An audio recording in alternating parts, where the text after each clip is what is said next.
Praise Lord. അന്യഭാഷയെക്കുറിച്ചുള്ള വചനവൈരുദ്ധ്യമാണ് ഇന്നത്തെ പഠന വിഷയം. അന്യഭാഷ സഭയിൽ സംസാരിക്കുന്നതിനെ കുറിച്ചുള്ള മുന്നൊരു വീഡിയോയും ഫയലും ഉണ്ടാക്കിയിട്ടുണ്ട്.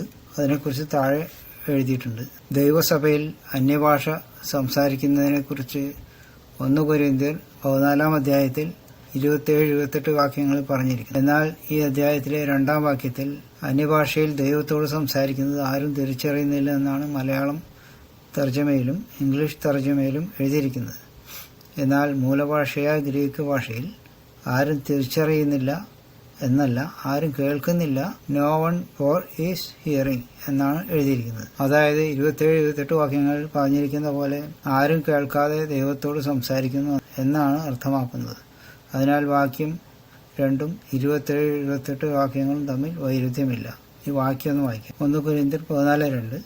അന്യഭാഷയിൽ സംസാരിക്കുന്നവൻ മനുഷ്യരോടല്ല ദൈവത്തോട് അത്രേ സംസാരിക്കുന്നു.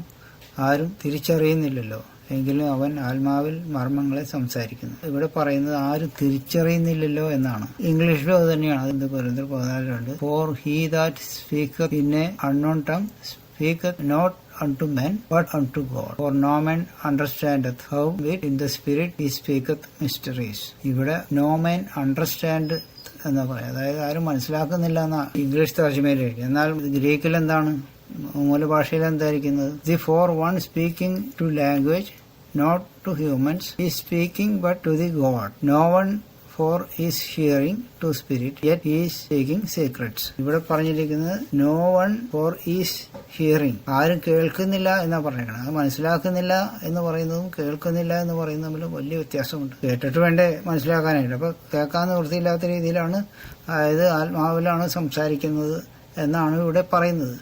1 കൊരിന്ത്യർ 14, 27-28 വാക്യങ്ങളും അത് തന്നെ പറയുന്നത്. അന്യഭാഷയിൽ സംസാരിക്കുന്നുവെങ്കിൽ 2 പേരോ ഏറിയാൽ 3 പേരോ ആകട്ടെ, അവർ ഓരോരുത്തനായി സംസാരിക്കുകയും ഒരുവൻ വ്യാഖ്യാനിക്കുകയും ചെയ്യട്ടെ.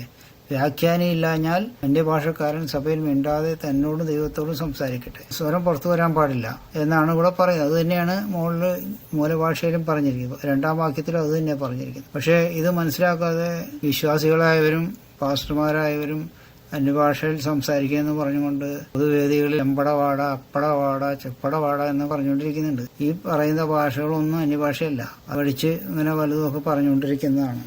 അതിലൊന്നും ഒരു സത്യമില്ല, ഒരു ആത്മാവും ഇല്ല.